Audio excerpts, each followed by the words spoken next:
My name is Haley Buttry, and I'm going to be doing my project on the sociological imagination.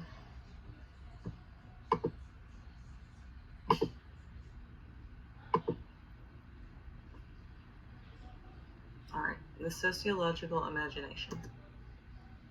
What is sociology? Sociology is a scientific and systematic study of groups and group interactions, societies, and social interactions, from small and personal groups to very large groups. An example of a group in my society would be saying the Pledge of Allegiance in school every day. I remember everyone standing at the same time and reciting it, and then immediately sitting back down. Sociology to me is the basis of understanding myself and enables the way I think and feel based on the environment and people around me. The sociological imagination. In sociology, culture is an important part of one's group. Culture is a group's shared practices, values, and beliefs. Sociologists study culture by using this term called the sociological imagination.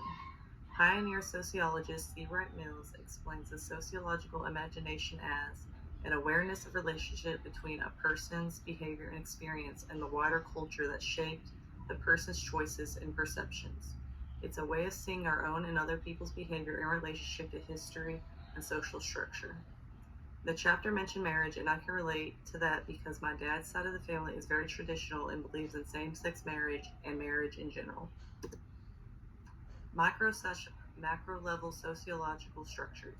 On the macro-level side, it focuses on small-scale interactions between individuals. An example is group dynamics, conversations, status, roles, etc. My personal experience involves being in a small group of friends in college. We are all doing homework together because we have the same class. My role is tutor because I like to help my friends with their homework. The macro-level side is made up of institutions such as family, church, education, economy, government, and more.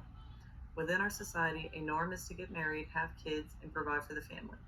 Such examples above describe the basic needs humans in our society use to function and serve a purpose. Having a role in society is important to us. Sociological research/theory. The scientific method involves developing and testing theories about the social world based on empirical evidence.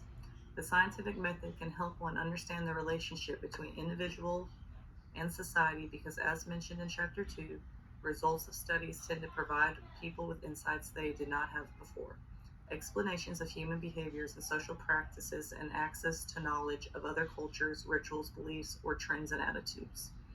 The best sociological theory to best understand individual and society would be symbolic interactionist theory.